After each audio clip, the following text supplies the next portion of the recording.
Me llamo Camila, tengo 35 años y, aunque siempre me consideré una persona capaz de afrontar cambios inesperados, las últimas semanas me demostraron que incluso los límites más firmes pueden tambalearse si se les golpea en el momento preciso y con suficiente fuerza.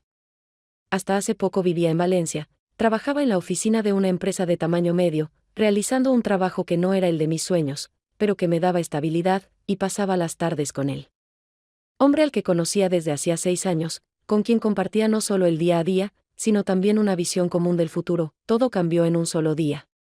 Cuando por casualidad descubrí que, durante mis breves vacaciones, él había pasado el tiempo con mi compañera de trabajo, una mujer con la que me cruzaba a diario en la oficina, con quien tomaba café e incluso compartía detalles personales de mi vida, segura de que podía confiar en ella. El golpe no estaba solo en el hecho de la traición, sino también en lo rápido que todo se hizo público. Se convirtió en un matiz en las voces de mis compañeros, en pausas cautelosas en las conversaciones y en miradas que mezclaban compasión con una curiosidad apenas disimulada. Quedarse en ese ambiente significaba revivir cada día una versión en miniatura de la misma traición, pero ya no de una sola persona, sino de todo un círculo de conocidos. Sabía que no podía renunciar al trabajo de forma repentina, porque tenía compromisos con clientes, pero sí podía pasarme al formato remoto y sacarme de la ciudad donde cada rincón me recordaba aquello de lo que intentaba deshacerme. Busqué opciones de alquiler no en las afueras ni en grandes ciudades, sino en lugares donde el ritmo de vida fuera distinto y donde no tuviera ningún contacto personal. Un pueblo de montaña, en el que nunca había estado, apareció por casualidad en los resultados de búsqueda, pero lo recordé gracias a una conversación con una conocida de antes, fotógrafa, que años atrás había hecho allí unas fotos de paisaje y me había contado sobre sus calles estrechas. El olor a pan recién horneado y la gente que se interesa por ti solo en la medida en que tú misma estás dispuesta a abrirte. Entre varias ofertas en la página de alquiler, me llamó la atención un anuncio de una habitación en una casa antigua, de 2 plantas. El propietario, Mateo, es profesor, ahora alquilaba la planta superior, quedándose él en la inferior. En los mensajes respondía de forma breve pero precisa, describía las condiciones, confirmaba la fecha de entrada, informaba de la cocina y la lavandería compartidas, aseguraba que el internet era rápido y que la habitación era adecuada para trabajar con portátil. No hacía preguntas personales ni intentaba ir más allá de la correspondencia formal, lo cual para mí era sin duda un punto a favor. No buscaba un amigo, sino un espacio donde poder recuperar mi propio ritmo. El día de la partida transcurrió sin sentimentalismos. Metí lo imprescindible en la maleta, dejé el resto guardado en casa de una amiga, tomé el tren de la mañana y luego un autobús que ascendía cada vez más por la carretera serpenteante de la montaña. Por la ventana, el paisaje iba cambiando, primero viñedos, luego laderas boscosas y, más adelante, estrechos valles encajonados entre macizos de piedra. Cuando el autobús se detuvo en una pequeña plaza, que era mi parada, sentí como el aire fresco y húmedo contrastaba con el clima cálido y seco de Valencia. Allí olía a piedra mojada, madera y humo de chimeneas. La calle por la que subía con la maleta era estrecha, adoquinada, y discurría entre casas antiguas de fachadas oscurecidas y balcones de hierro forjado. Las farolas derramaban una luz suave sobre la piedra húmeda. En los patios los gatos descansaban bajo las lámparas y de las ventanas abiertas llegaba el olor de la cena. La casa de Mateo estaba en un desvío de la calle principal, gris y sobria, sin adornos innecesarios, pero cuidada, 2 escalones de piedra, una puerta con manija de latón y una pequeña lámpara sobre la entrada. Cuando toqué el timbre, la puerta se abrió casi al instante. En el umbral estaba un hombre alto, de porte erguido, cabello ligeramente encanecido y una mirada profunda y atenta en la que no vi ni recelo ni una cordialidad impostada, más bien una calma evaluadora. Pronunció mi nombre sin hacer preguntas. Se hizo a un lado y, con un gesto, me invitó a pasar. Subimos por una escalera de madera hasta el segundo piso, donde abrió mi habitación, cama, armario, escritorio. Unas cuantas estanterías y una ventana desde la que se veía un patio con un castaño. Mateo me explicó brevemente dónde estaban las mantas de repuesto, cómo encender el calentador, y dijo que me mostraría la cocina al día siguiente para darme tiempo a colocar mis cosas tras el viaje.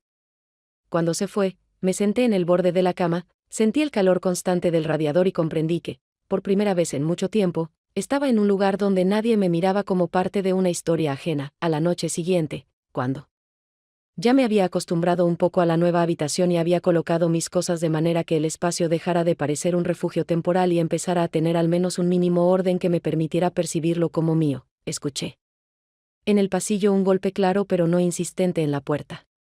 Antes de que pudiera responder, apareció en el umbral Mateo con una bandeja en las manos, un hondo plato con sopa humeante, una rebanada de pan recién cortado y un pequeño cuenco de cerámica con aceitunas oscuras.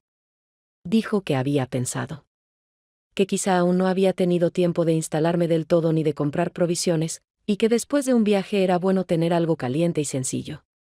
Me propuso bajar juntos a la cocina donde, según él, siempre es más acogedor que en cualquier habitación.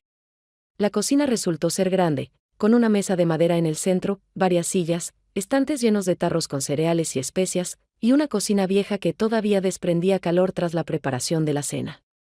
El olor del pan y del caldo se mezclaba con el del café, seguramente recién hecho, y esa combinación espesaba el aire, dándole una densidad que invitaba a relajarse sin querer. Nos sentamos uno frente al otro y, mientras yo tomaba la cuchara, me hizo unas cuantas preguntas habituales: cómo había pasado el día, si había encontrado una tienda con todo lo necesario, si no me había perdido en esas calles estrechas que, según él, incluso los lugareños a veces confunden. Su tono era equilibrado, sin rastro de formalidad ni de un interés excesivo, pero precisamente por esa calma no me di cuenta enseguida de cuando la conversación pasó, casi sin notarlo, de los pequeños asuntos cotidianos a algo más personal. Se inclinó ligeramente hacia adelante, mirándome directamente a los ojos, y de repente preguntó si había venido aquí para empezar algo nuevo o solo para esperar a que pasara el tiempo. No lo dijo con reproche ni con presión, pero sí con tanta franqueza que sentí como en mí se mezclaban rápidamente dos impulsos: dejar la pregunta sin respuesta o decir algo lo bastante distante como para no perder la iniciativa en la conversación. Di un sorbo de agua, gané unos segundos y contesté que aún no había decidido cómo llamar a este periodo, pero que sabía con certeza que lo necesitaba para recuperarme, y que el resto lo diría el tiempo. Él asintió, como si hubiera escuchado lo que quería, y en su expresión apareció una sonrisa muy leve, sin calidez, más bien como una discreta marca interior de «¿y entendido?». Después retomó la conversación sin prisas, hablando de las costumbres locales, cuándo funcionaba el mercado, cuál era el mejor momento para ir a la panadería porque había menos gente, y cómo llegar a la parada de autobús más cercana si necesitaba ir a la ciudad. Yo escuchaba, respondiendo con frases cortas, pero todo el tiempo sentía que su pregunta no era solo curiosidad por mis planes, sino un intento de situarme en su propio esquema de vida y, quizá, en su vida misma. Cuando terminamos la cena, recogió los platos, puso a calentar agua y me ofreció una taza de infusión de hierbas, diciendo que las mezclas eran hechas por mujeres del lugar y que seguramente ese sabor no lo encontraría en la ciudad. Tomé la taza, percibí el amargor del tomillo mezclado con algo parecido a la salvia, y pensé que, aunque la charla había comenzado como un gesto informal de hospitalidad, terminaba siendo una señal clara: Mateo estaba acostumbrado a saber más de quienes vivían en su casa de lo que sería necesario solo para convivir. Al volver a mi habitación sentí una ligera tensión, no miedo ni desconfianza, sino esa sensación de que el primer intercambio de información ya se había producido, y que a partir de ahora cada frase o gesto podía convertirse en parte de un plan calculado por alguien. A la noche siguiente, el tiempo cambió de forma tan repentina que ni siquiera tuve tiempo de cerrar la ventana antes de que una fuerte ráfaga de viento trajera a la habitación el olor a humedad y las primeras gotas pesadas de lluvia. Las nubes descendieron tanto que las cimas de las colinas desaparecieron de la vista, y el ruido del agua escurriéndose por las tejas y los desagües de la calle se convirtió en un fondo uniforme, como si alguien hubiera encendido un sistema invisible de ventilación capaz de apagar todos los demás sonidos. Después de pasar todo el día frente al portátil, revisando hojas de trabajo y elaborando informes, lo único que quería era prepararte y leer, evitando cualquier conversación. Sin embargo, alrededor de las 8 de la noche, llamaron suavemente a la puerta, y al abrir vi a Mateo con una botella de vino y una pequeña cesta con pan aún tibio. Dijo que en un tiempo así no valía la pena quedarse sola, y me invitó a bajar a la cocina, donde, según él, era más agradable pasar la lluvia. Acepté, aunque no estaba segura de querer avanzar tan rápido en el trato, pero negarme después de su anterior gesto de hospitalidad me pareció excesivamente frío. Esta vez la cocina estaba iluminada solo por una lámpara de sobremesa junto a la pared, y la sombra de las estanterías caía sobre la mesa, haciendo que el espacio pareciera más pequeño, más íntimo. Sirvió el vino en 2 vasos, Colocó el pan junto a un plato con un trozo de queso local, y empezó a hablar del pueblo, de cómo había cambiado en los últimos años, de la cantidad de jóvenes que se habían marchado, dejando las casas a familias mayores o a personas como yo, inquilinos temporales en busca de descanso. Yo escuchaba, preguntando algún detalle, tratando de entender si compartía sus observaciones por puro interés o si intentaba conducir la charla hacia algo más personal. En un momento, me estiré para alcanzar la taza de té que estaba en el borde de la mesa, y justo entonces su mano cubrió la mía, quedándose unos segundos más de lo que sería un simple roce casual. Sus dedos estaban calientes, el contacto no era fuerte pero sí seguro, y la forma en que me miraba, sin apartar la vista, tenía esa concentración especial en la que las palabras sobran. Dijo, en voz baja y serena, que no parecía alguien que hubiera venido aquí en busca de tranquilidad. En su tono no había ni negación ni duda, más bien una constatación de hecho, dejándome a mí la opción de contradecirlo o confirmarlo. No alcancé a responder. Porque se inclinó y me besó, de manera breve pero segura, sin prisas ni movimientos vacilantes, como si fuera la continuación lógica de lo que acababa de decir. El beso no fue excesivamente tierno ni agresivo, pero se notaba que la iniciativa era suya y no pensaba cederla. Cuando se apartó, su expresión permanecía tranquila, y enseguida volvió a llenar mi vaso de vino, como si nada especial hubiera pasado. Charlamos un poco más, ya sin tocar temas personales, mientras yo intentaba analizar si había sido un impulso provocado por la atmósfera de la noche y la lluvia, o un paso calculado, parte de una estrategia con la que él solía acercarse a la gente.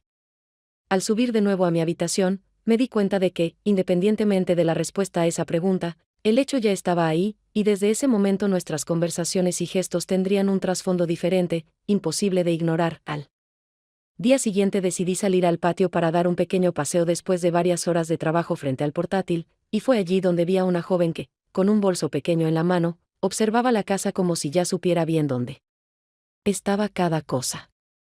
Era delgada, con el pelo largo y oscuro recogido en una coleta poco cuidada, vestida con unos vaqueros y un jersey que no parecían nuevos, pero que en ella se veían como una elección deliberada y no como ropa puesta al azar.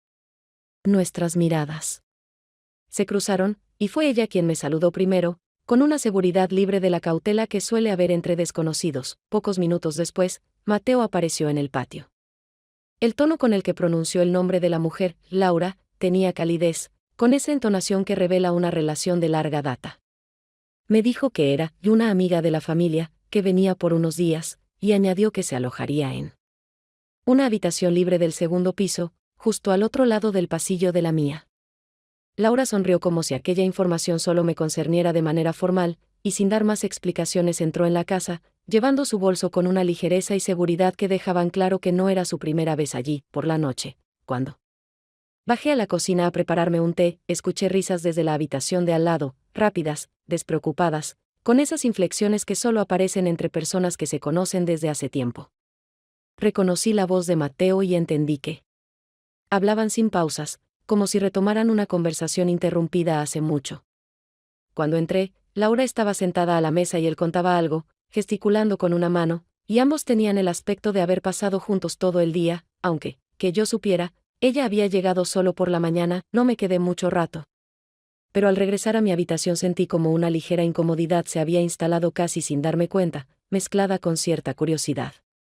No era exactamente celos. Conocía demasiado poco a Mateo para reclamar algún lugar en su vida personal, pero tampoco podía ignorar que esa amiga de la familia había captado su atención de forma tan inmediata y en tal cantidad. Más tarde, cuando nos cruzamos por casualidad en el pasillo, le pregunté de dónde se conocían. Respondió de manera breve que era una historia antigua relacionada con su trabajo en la escuela, y que Laura solía venir al pueblo por asuntos de familia. El resto lo dijo con un tono que no invitaba a más preguntas.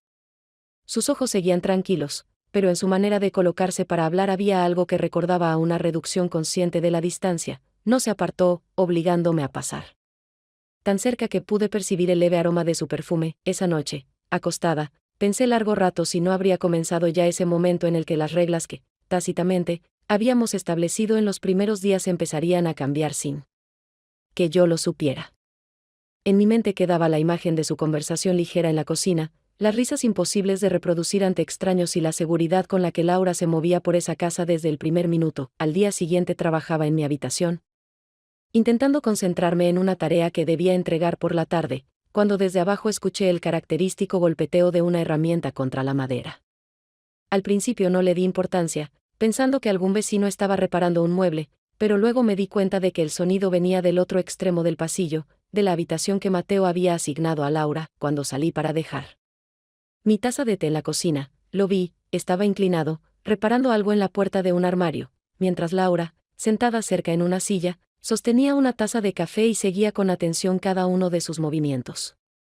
Conversaban, pero el tono no era simplemente amistoso, se percibía la costumbre de bromear, de cruzar miradas cómplices, y la ausencia de esa cautela propia de las relaciones recién iniciadas.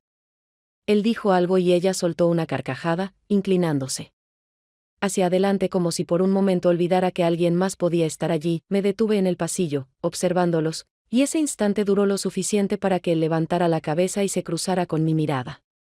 Su expresión cambió de inmediato, la sonrisa desapareció y su tono, cuando habló, se volvió neutro y distante.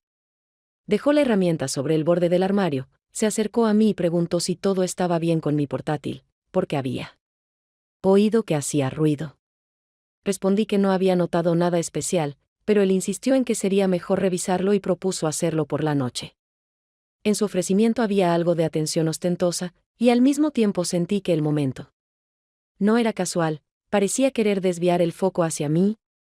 Como compensando lo que acababa de presenciar, de vuelta en mi habitación, me quedé unos minutos sentada frente al portátil abierto, pensando si realmente intentaba evitar impresiones equivocadas o, por el contrario, jugaba con el contraste. Para mantenernos tanto a Laura como a mí dentro de su campo de atención, cada una con un guión distinto. Y aunque lo más lógico habría sido ignorarlo, comencé a sentir que sus acciones tenían más de un nivel de significado. Esa noche, cuando apareció con un destornillador en la mano, le permití revisar el portátil, aunque sabía perfectamente que no era necesario. Se sentó a la mesa, miró con atención la pantalla, pulsó unas teclas y enseguida dijo con calma que todo funcionaba perfectamente. Luego se quedó sentado, apoyando los codos en la mesa, y empezó a hablar de cómo en las casas antiguas siempre hay que arreglar alguna que otra cosa, pero que son justamente esos pequeños detalles los que dan la sensación de hogar. No estaba segura de si esa frase era casual o si pretendía quedarse en mi memoria. Cuando se fue, el pasillo estaba en silencio, y pensé que, si de verdad estaba acostumbrado a repartir su atención entre varias personas de forma que cada una se sintiera especial, no era improvisación, sino un método bien ensayado. La única incógnita era cuánto tiempo podría mantener ese equilibrio antes de que alguna de nosotras decidiera salirse del juego. Al día siguiente, después del almuerzo, cuando regresé de la tienda con algunos productos básicos y estaba a punto de preparar una sopa, Laura se detuvo en el pasillo con una llave en la mano y, como si fuera algo casual, me preguntó si me importaría prestarle mi secador, porque el suyo se había perdido en la maleta entre sus cosas. En esa frase cotidiana había tal seguridad de habitante que no pude evitar sentir como en mí se levantaba una oleada de irritación. Esa naturalidad no aparece en un solo día y siempre tiene detrás una historia que nadie se apresura a contar. Cuando finalmente coincidimos Mateo y yo en la cocina, donde el agua ya hervía en la olla, sin alzar la voz pero sin disimular mi emoción, le pregunté cuánto tiempo pensaba quedarse Laura y si realmente era solo una amiga de la familia. Como me había dicho, porque desde fuera la situación parecía otra, y para mí, como inquilina que necesita organizar su propio ritmo, era importante saber qué esperar. Él dejó el cuchillo con el que cortaba pan, se secó las manos con un paño y, sin cambiar su tono calmado, respondió que ella era solo una invitada por unos días, que entre ellos no había nada que pudiera afectarme, y que, en su opinión, yo tendía a sacar conclusiones demasiado rápido, sustituyendo hechos por suposiciones que encajaban mejor con mi historia anterior que con la realidad en la que nos encontrábamos. Sentí que esa formulación, cuidadosamente elegida y pulida, intentaba situarme en el papel de persona con una herida que ve de más. Le dije que no necesitaba garantías generales, sino un marco claro de convivencia, en el que no tuviera que adivinar quién estaría en la cocina antes que yo o de quién serían las cosas que aparecerían en el baño. Sin previo aviso, que había venido aquí no para participar en pruebas ajenas de confianza, sino para tener un espacio estable donde poder pensar y trabajar. Él se encogió de hombros con esa calma demostrativa que suele echar leña al fuego y soltó que yo lo complicaba todo, que no me había dado motivos para sospechar, que la casa estaba abierta para quienes él confiaba. Y que dentro del acuerdo de alquiler yo recibía todo lo que pagaba, y lo demás correspondía a sus hábitos personales, que no tenían por qué ser objeto de mi valoración. Hablamos todavía unos minutos, con frases cortantes pero contenidas. Yo insistiendo en la transparencia y la corrección, él defendiendo su derecho a organizar la vida como quisiera.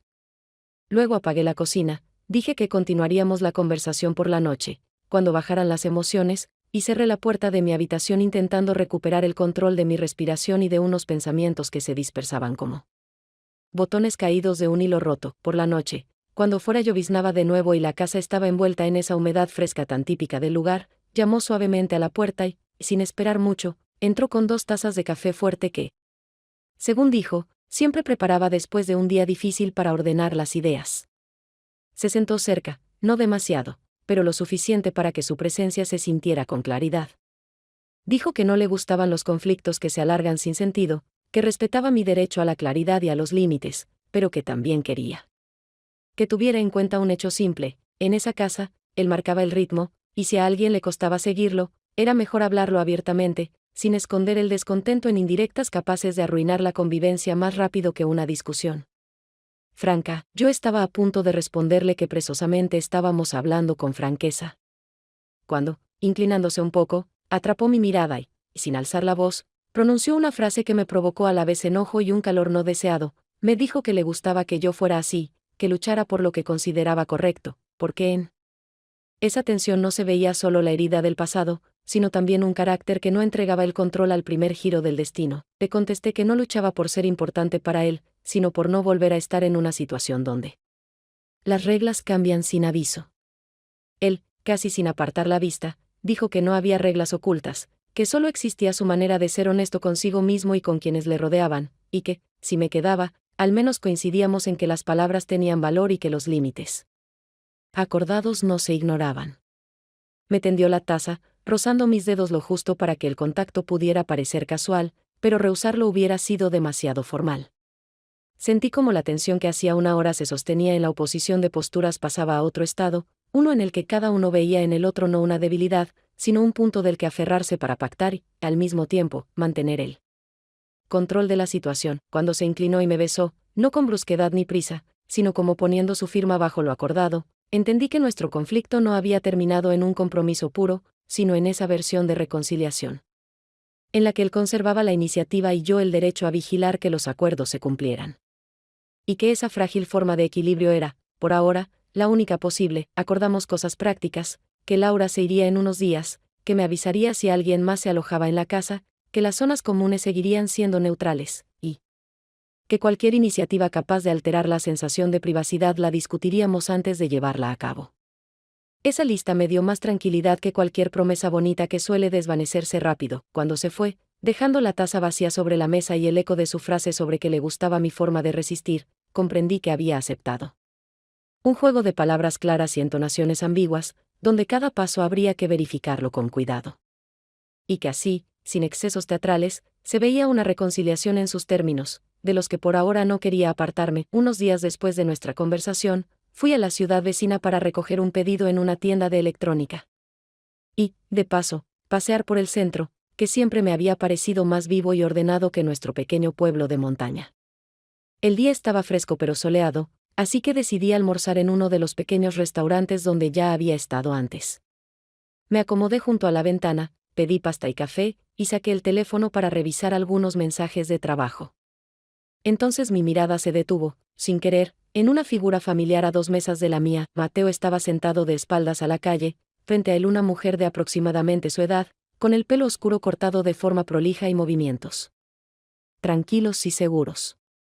Ella decía algo mientras él la escuchaba con atención, sosteniéndole la mano con la palma hacia arriba y recorriéndole la muñeca lentamente con el pulgar. No tuve que forzar la vista para entender que no era un gesto casual, había en él tanta intimidad que cualquiera que los viera lo interpretaría de inmediato como cercanía. Me quedé inmóvil, dudando entre fingir que no los había visto, acercarme o salir sin decir nada. Pero de pronto él levantó la vista y me vio. Y lo que más me sorprendió fue que no retiró la mano. Su expresión permaneció serena, su mirada fija, y la mantuvo el tiempo justo para que entendiera que no pensaba dar ninguna explicación allí, y mucho menos en público. Terminé el almuerzo con la misma expresión con la que había entrado, sin permitirme ninguna emoción que pudiera parecer derrota o sorpresa. Cuando volví a casa, Mateo ya estaba en la cocina, como si simplemente preparara su cena después de un día cualquiera. No hizo ninguna alusión al encuentro en el restaurante, no preguntó nada ni dio señales de haber visto mi reacción. Yo, tras una pausa deliberada, decidí que la franqueza era mejor que el silencio y le pregunté quién era aquella mujer. Su respuesta sonó sin alzar el tono, con una leve ironía: «¿Viste lo que querías ver?». La frase era a la vez distante y acusatoria. No contenía una negación, pero tampoco una confirmación. Trasladaba a mí la responsabilidad de la interpretación, y, quizá, también la de la emoción que había despertado en mí. Comprendí que esa era una de sus tácticas preferidas: dejar los hechos sin definiciones claras, obligando al otro a construir su propia versión y, con ello, a dudar de sus propias conclusiones. Esa noche caminé por mi habitación recordando cada uno de sus gestos, cada momento en que se había permitido ser cercano, conmigo, con Laura, y ahora con esa mujer. Y cada vez se hacía más evidente: no jugaba a tener relaciones simples, sino a algo mucho más complejo, donde el principal instrumento era el control sobre lo que los demás sabían y cómo lo interpretaban. A la mañana siguiente me desperté con un leve golpeteo en la pared. Al principio no le di importancia, pero unos minutos después escuché cómo Laura abría las puertas del gran armario que compartíamos y soltaba un suspiro suave. Al salir al pasillo, la vi con una pequeña libreta negra en las manos. La sostenía con cuidado, como si temiera dañarla, pero también con la seguridad de quien sabe que ha encontrado algo importante. «¿Es de Mateo?», pregunté en voz baja. Ella asintió y me la tendió. Nos sentamos en mi cama y hojeé con cuidado algunas páginas. Dentro había nombres de mujeres, cada uno acompañado de una fecha y de breves anotaciones difíciles de entender sin contexto. Verano, balcón, charla nocturna, invierno, cartas, pan, mayo, vestido azul, llave. Algunos nombres se repetían con meses de diferencia, otros desaparecían tras una sola entrada. Todo parecía una lista cuidadosamente conservada de sus historias personales, una especie de archivo de episodios donde lo importante eran los detalles del momento y no la duración de la relación. Pasábamos las páginas en silencio hasta que encontramos nuestros propios nombres. El mío estaba escrito pocos días después de mi llegada, junto a tarde, vino, cocina. El de Laura aparecía mucho antes de lo que yo había imaginado, y más de una vez.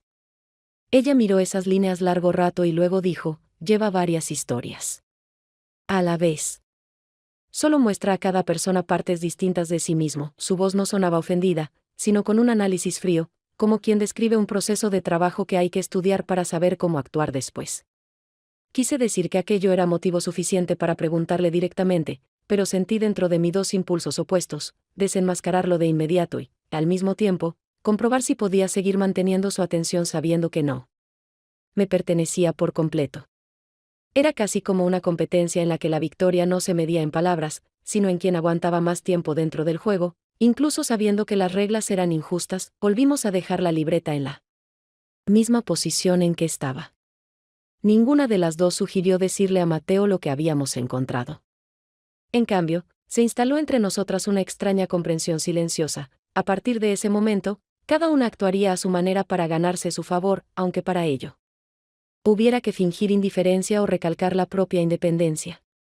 No era una alianza, sino una tregua entre dos personas que saben que están en el mismo sistema y que ninguna piensa abandonarlo primero. Aquella noche pensé largo rato en por qué no sentía la ira habitual que debería haber surgido tras semejante descubrimiento. Tal vez porque ya había visto antes esquemas parecidos, aunque nunca había tenido la oportunidad de observarlos tan de cerca, percibiendo cada paso del jugador. O quizá porque simplemente me intrigaba hasta dónde estaría dispuesto a llegar, convencido de que ninguna de nosotras se marcharía. Unos días después de nuestro hallazgo, la tensión en la casa empezó a sentirse literalmente en el aire. Como si cada uno de nuestros movimientos, cada frase e incluso la forma en que pasábamos el uno junto al otro en el pasillo formaran parte de un juego invisible.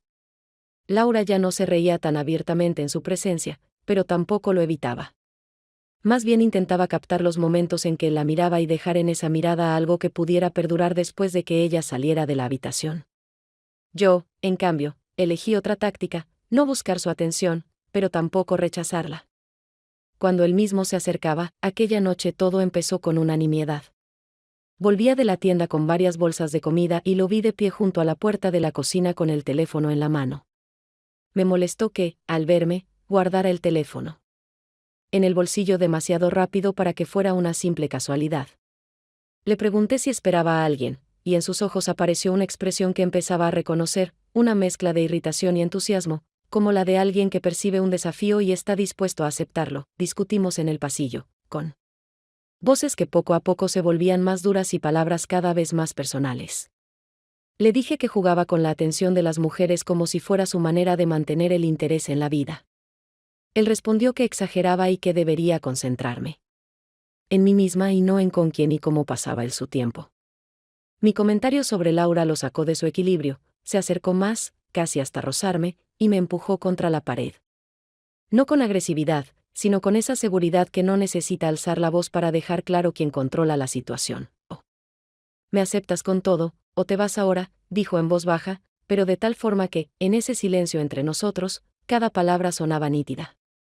Su mirada no se apartaba, y entendí que no intentaba convencerme, me estaba ofreciendo las condiciones bajo las cuales estaba dispuesto a dejarme permanecer en su vida, y esas condiciones no estaban abiertas a negociación. Podría haber respondido con dureza, podría haberme dado la vuelta e irme, pero en lugar de eso permanecimos así unos segundos más, hasta que esa tensión se transformó en otra cosa, algo que él sabía crear casi al instante, trasladando el conflicto a un plano más íntimo. No fue una reconciliación en el sentido clásico, sino más bien una forma audaz de reafirmar su ventaja en un momento donde él controlaba claramente tanto el ritmo como la distancia. Cuando se apartó, me quedé con la sensación de que ambos sabíamos perfectamente que esta escena podría haber terminado de otra manera si yo fuera otra persona. Pero acepté el juego, aunque no lo dijera en voz alta. Y quizá eso era precisamente lo que lo mantenía cerca. La fiesta en el pueblo se preparaba con antelación, y ya desde la mañana se veía a la gente decorando las calles. Colocaron bancos de madera a lo largo de la plaza, entre ellos tendieron guirnaldas de banderines de papel, y en el aire se mezclaban los aromas de carne asada, pan recién hecho y vino. Los niños corrían entre los puestos, riendo y con las manos pegajosas por la nube de azúcar. Durante horas no pude decidir si ir. Después de las últimas conversaciones con Mateo y de que Laura apareciera cada vez con más frecuencia en su casa, sentía que estaba al límite, y que cualquier nimiedad podía empujarme a tomar una decisión que hasta ayer me asustaba. Al final decidí que quedarme en casa sería permitir que él y la situación controlaran mi tiempo. Me puse un sencillo vestido azul, cogí una chaqueta ligera y salí. El pueblo resplandecía con las luces de las guirnaldas, y la música de los músicos locales se mezclaba con el murmullo de las conversaciones y las voces de los vendedores. Los primeros minutos simplemente caminé entre la gente, saludando a quienes ya se habían acostumbrado a mi presencia, y hasta por un instante creí que podría pasar la velada sin pensamientos desagradables. Todo cambió cuando lo vi. Mateo avanzaba entre la multitud, llevando de la mano a Laura. Parecían como si todo ese bullicio y alboroto existiera solo para ellos. Él se inclinó, le dijo algo, y ella soltó una carcajada echando la cabeza hacia atrás. Me detuve, porque no estaba preparada para esa escena. No era un encuentro casual, no intentaron evitarme ni apartaron la mirada al verme. Al contrario, cuando él notó que lo miraba, no soltó su mano ni apartó los ojos. La distancia entre nosotros se acortaba lentamente, porque la multitud se movía en direcciones opuestas. Escuchaba fragmentos de frases de las personas a mí alrededor, las risas de los niños, el tintinear de copas, pero todo sonaba lejano, como si alguien hubiera bajado el volumen. Laura me vio primero, su sonrisa se atenuó apenas, pero no soltó su mano. Él se detuvo a un paso de mí. ¿Decidiste que esta es una forma normal de saludar? Pregunté, intentando mantener la voz firme. No te prometí nada, respondió como quien constata el clima. Su tono era tranquilo, sin excusas ni el menor amago de disculpa. Lo miré su mano sosteniendo la de ella, y sentí que algo en mí se cerraba para siempre. La gente alrededor nos lanzaba miradas fugaces, unos con curiosidad, otros con esa compasión disimulada que ya había visto en el bar del pueblo. Pero nadie intervino. Él aguantó la pausa, como dándome tiempo para responder o dar un paso, y luego simplemente se volvió hacia Laura y siguieron adelante, continuando la conversación que llevaban antes. Yo me quedé allí unos segundos más, intentando ordenar mis pensamientos, pero en lugar de sentir ira o dolor, sentí una fría claridad. No se trataba de él ni siquiera de nosotros, se trataba de mi decisión de seguir quedándome donde ya No había lugar para mí, me dirigí hacia el borde de la plaza, evitando las caras conocidas y las conversaciones. La fiesta continuaba, la música sonaba, pero para mí aquella noche fue el momento en que todo encajó. Y volver a lo de antes. Ya era imposible. A la mañana siguiente me desperté antes de que el sol se elevara sobre las montañas. Dormir había sido difícil, en mi cabeza se repetía sin cesar la imagen de ayer, Mateo y Laura en la fiesta, riendo, tomados de la mano, besándose como si nadie más existiera. En la oscuridad de mi habitación, esa escena se veía aún más punzante que en la realidad. Sabía que al amanecer empezaría a hacer las maletas, y no sentía la más mínima duda, empaqué despacio, pero con determinación. Cada jersey, cada libro o taza me recordaban cómo los coloqué aquí al llegar, creyendo que me esperaba algo nuevo y tranquilo. Ahora esos objetos ya no formaban parte de mi vida en esta casa, solo eran equipaje que me llevaba conmigo. Cerca del mediodía escuché pasos en el pasillo. Mateo apareció en la puerta sin llamar. Llevaba en las manos un paquete plano de cartón. Lo dejó junto a la maleta y dijo, con voz neutra, casi cotidiana, para que lo recuerdes. No esperó respuesta y se fue. Al principio ni siquiera quise abrirlo, pero la curiosidad ganó. Dentro había una foto impresa en papel mate, yo, sentada en la cocina, riendo, y Mateo detrás de mí, inclinado hacia mí. La imagen era de hace unas semanas, cuando trajo una botella de vino después de la lluvia, entonces puso el teléfono en el alféizar y dijo que quería guardar el momento. Solo ahora me di cuenta de que, en el espejo detrás de mí, se veía claramente a Laura. Ella estaba en el marco de la puerta de la cocina, mirándonos, en el reverso, escrito con rotulador negro, decía, siempre soy honesto conmigo mismo, ¿y tú?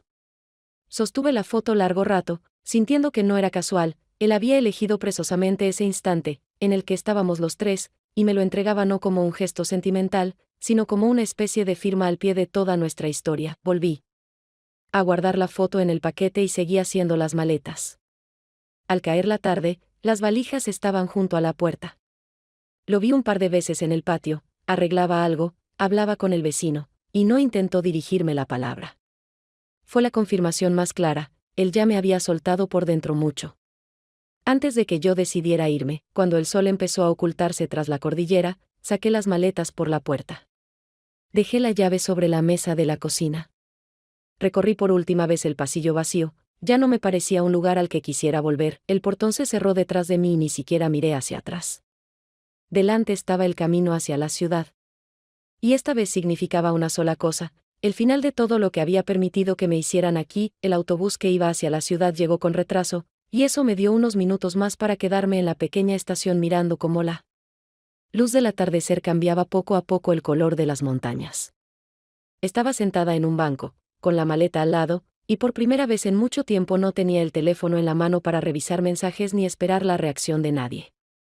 Ese silencio en mi cabeza era extraño, pero agradable. Cuando por fin llegó el autobús, subí, encontré un asiento junto a la ventana y puse el bolso a mis pies.